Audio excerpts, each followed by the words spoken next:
Dude, never did it.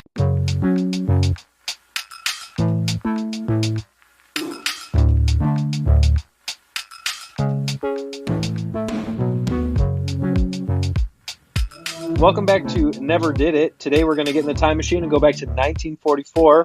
Before that, my name is Brad Garoon, and I'm here with Jake Ziegler. What's up, Jake? I'm just ready to talk about some oldies but goodies. Let's do that. Oldies but goodies. Very goodies. Very goodies. Never Did It is a podcast where Jake and myself assign each other one movie for every year of the last 100 years that the other has never seen before, starting in 1923 and going all the way up to 2022. Today, we're bouncing all over the place, and today we've bounced to 1944. Okay, so Jake, you picked for me Double Indemnity. Tell me about it and tell me why you chose it. Absolutely an easy pick. I love this movie. It's been one of my favorite movies. I studied it in, actually, I took a college course, but it must have been between my junior and senior year of high school. I took a college course, like a film, intro to film or whatever the basic film class was, and this is one of the movies we studied.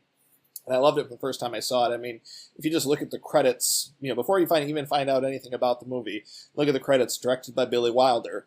Okay, I'm in. Screenplay by Raymond Chandler. Okay, great. Fred McMurray, Barbara Stanwyck, Edward G. Robinson. I mean, yes to all of that. It's one of the great movies, I think, of that decade, and I think it really holds up really well today.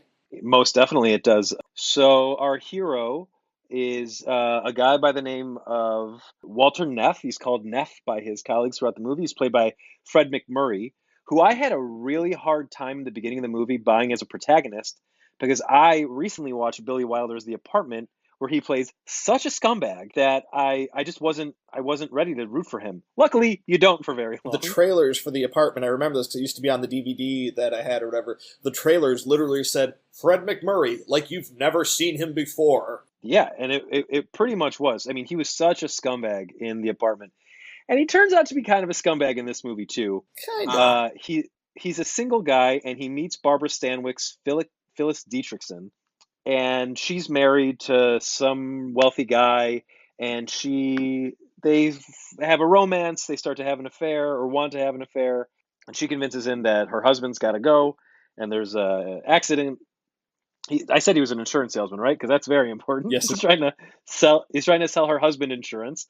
You'll note not sell her insurance because I don't think women in the 40s could get insurance. That's true. I know they couldn't get a credit card without their husband's permission. So he's trying to sell her insurance. They defraud her husband into buying accident insurance, and then they plan to bump him off and run away with the money. And then, like any good noirish type movie, it doesn't work. Actually, this is straight up a noir. Fred McMurray is narrating the whole thing as an admission to a colleague of his who does the insurance on these claims. Yeah, his colleague, by the way, who is played by, like you said, Edward G. Robinson. He's so good in this. Yeah. Edward G. Robinson, he is the movie. Like, every time he's on screen, I'm like, I guess I'm an Edward G. Robinson fan now. I'd only ever seen him in the Ten Commandments. I'd never seen him in anything else. So now my Letterboxd account is about to be an Edward G. Robinson stan account.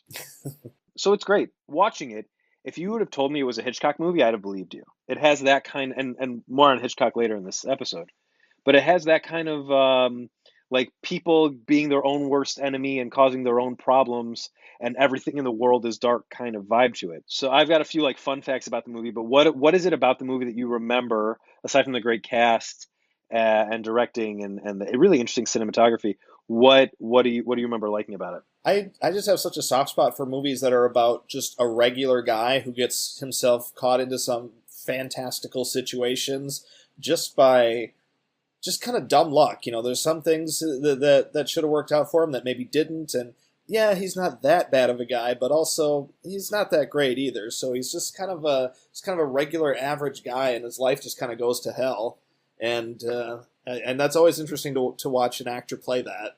A big part of that is probably because you want to be able to relate to the main character. One way I did not want to relate to the main character is first off, everyone knows people in old movies look older than they were. Like Gene Hackman in The French Connection, and The Conversation for that matter, is pretty young, and he looks like he's 70 years old. Fred McMurray looks like an old man, maybe because he's so tall is part of it. But in the beginning of this movie, when he says he's 35, I was like, no, I will not abide by Yeah. that. That's 3 years younger than me. I cannot handle that. He really was 36 years old at the time. It was crazy. One of the foils to McMurray's plot in this movie is Lola Dietrichson, Phyllis's stepdaughter, who has a hunch that things aren't quite what they seem, and she doesn't trust Phyllis, and she thinks Phyllis killed her mother when she was her nurse. That actress, Jean Heather, was on a roll of like pretty solid movies that seemed like she was about to become a pretty big star. She got into a car accident 2 years later, and her movie career was over. Jeez. Yeah, so who knows what could have been? I believe she's still alive. Oh, nope. She died in 1995. Not still alive. But who knows what her career could have been had she not been pretty badly disfigured, I guess, in this car crash, which is too bad.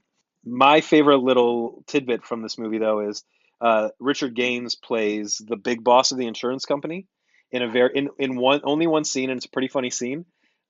His character's name, Edward Norton. I would not have remembered that. I looked it up, so I was like, oh man, Richard Gaines, he's pretty good in this. Ed Norton, hilarious. Also, he was in Ace in the Hole, which is late. I think I have assigned this to you elsewhere on the list. I think that's right, yeah. I'm excited for you to watch it. I think those are most of my thoughts on the movie. My future father-in-law is very excited. He's been hawking me to watch this movie forever. So now I can finally tell him that I've seen it. But just speaking of noir, a lot of people think of noir as being sort of like a lost genre. But I think there's been some pretty good, I guess they call them neo-noirs now, which is a little silly. What are some of your favorite noirs in general? Well, Double Indemnity, and the one thing I did want to say about it that I haven't said yet, also Barbara Stanwyck is perfect in that movie, playing the kind of the damsel in distress, but she's a little bit better than that. You can tell like she can handle herself a little better than that. And I always thought she was great in that too. We've got another Barbara Stanwyck performance coming up for you on this list in Ball of Fire. Good, yeah. I mean, she's great. I've seen some of the melodramas and stuff. We did a whole unit on melodramas in one of my film classes, so I think like 3 of her movies were in that. Ball of Fire is a comedy, but she's great in it. She did a little bit of everything. As far as some other noirs, I can't remember. Some of these I think might have made the list, so we might get to them later. But Bogart, of course, has a couple of great ones. Always loved The Maltese Falcon. Key Largo is just really, really great. Then there's some of the Italian, you get kind of into some of those noir films like, stuff like Rome, Open City, and some of those films. Those would probably be some of the top, especially Maltese Falcon. That one's, got Peter Lorre and Sidney Greenstreet, and, just kind of Bogart at his bitter best. I mean, that's a classic. If I didn't put that on the list, I should have. Well, we can always just watch it as an aside. There's a few modern ones that I think are also worth shouting out. Brick is a very cool modern noir. It's very much a throwback, not even a throwback. It's like borderline a parody, but it's not. It's an homage. It's an umaga, if you will, Yeah. of old noirs set in a high school. Very good. And Ryan Johnson hasn't gone too far. He's shifted now from noir to like murder mystery. But another one that we have on the list for 2020 that I'm really excited for us to get to that I assigned you is The Kid Detective, which is an Adam Brody modern noir that I think you're going to love. I was blown away by it. It's really cool. Cool. So that's one we'll get to later. But yeah, I haven't seen a lot of old noir. I watched Nightmare Alley because I watched the new one, so I went and found the old one. Oh, that's on the list too. Because I haven't seen the old one, but I thought the new one was it definitely had a noir feel to it. For sure. The old one a little bit more, just because it's a little bit more moody. But a lot of it's just like guy gets into a situation that escalates and escalates and escalates and escalates. And there's a black and white version of it too, because I remember it played in theaters briefly after the other one had its run or whatever. It came back and was in black and white. So I think I really would like to see it that way too, to see what it looks like. I've never enjoyed a movie that was released in color in its black and white form. Like I watched Mad Max Chrome version, Fury Road. Yeah. That movie is beautiful in color. I don't think that movie needs to be in black and white at all. Mm. They did it with Justice League, which it's another movie we'll talk about later. I'm excited. But yeah, maybe I'll do a quick chat with my with Ken, my father-in-law, to see to see what he thinks of this movie and why. I was talking to my fiance about it the other day. I was like, "Oh, should I interview your dad about the movie? He's been bothering me to see it." And he probably saw it when it came out. And she goes, "Well, he was -1 years old when it came out, so no, he did not see it when Not it came quite. out." Anything else on Double Indemnity? No, I think we covered real well. We uncovered how little I remember of it for a movie I love so much. But Sure. it just, you remember more how movies like from years ago. Remember how they made you feel. I just always remember when Double Indemnity was over. I just always felt like, God, that's just a great movie. For sure. I need to make some time For sure. to rewatch it. So speaking of making time to rewatch, I did make time to rewatch Lifeboat, which I assigned to you. Mm-hmm, mm-hmm. So Lifeboat was the first Alfred Hitchcock movie I ever saw. My dad was flipping channels when I was a kid, and it came up on TV, and he was like, "We're watching this." My dad is an immigrant, and I think not old enough to have been involved in World War II, but fascinated by all things Nazi as a Jewish immigrant to America, and and it was not the movie I remembered it being, but I still loved it. So Lifeboat is about a group of folks on a boat that is attacked by a German U-boat. A small handful of them make it to a lifeboat, and a few minutes after they get their bearings, they pick up one of the passengers on the U-boat. And the movie gets into paranoia and desperation and how much they can trust their enemy and what is an enemy when you're in a situation like this, and what do you do to your allies when you're in a situation like this. And it's I don't know, to me it's a heavy movie, and I was worried it wouldn't hold up to my memory, because in my memory I was like, this is one of the greatest movies ever. It's a bottle movie. It only takes place in the lifeboat, and I was worried it wouldn't make the same good use of the space. I was worried that the villain wouldn't be as I remembered him. And for me, I was wrong. It was exactly what I remembered. Not in what the movie was about, but in how affected I was by the movie. What did you think of Lifeboat? Yeah, loved it. It's almost insane that I haven't seen it before then, because I was looking at some of the other Hitchcock movies from around that time. Like, I've seen Notorious and some of these other ones he was making around this time. So I don't know how this one ever passed me by. But one of the vibes I got from it real early on, like after they pick up the German soldier and everything, and they're trying to decide how to handle him. Basically, it's got a real 12 Angry Men kind of vibe to it, where they're kind of both, where everyone's making, some people are making the case for, and you got some people making the case against, and you got some people on the fence, and you're not quite sure where where they're going to go. And this is another where I think you could basically make this exact same movie today, and you would just if you made, instead of have it be a Nazi, it would be someone from a Middle Eastern country is what they probably would do today, and you could make basically the same movie. You could definitely have done that 10 years ago. I don't know if I don't know what it would be today, because now doesn't it seem like our divisions are internal? Yeah, actually Um, we've kind of made ourselves our own biggest enemy now. yeah. It's like when Vince wanted Raw and SmackDown to be separate. We just created our own competition as a country. Gotta create your own competition. um, this movie was notable at the time for being a lead-in to movies like Rope and Dial M for Murder and Rear Window, where the whole Hitchcock movie takes place in one space. And I think this was a great start to a series of good. Well, Dial M for Murder and Rear Window, I think, are perfect movies. So Hitchcock clearly knows what he's doing when he's got himself limited. Curiously, tell me what you think about this. I guess at the time, the movie was criticized for being too sympathetic to the Nazi character. I did not find that to be the case at all.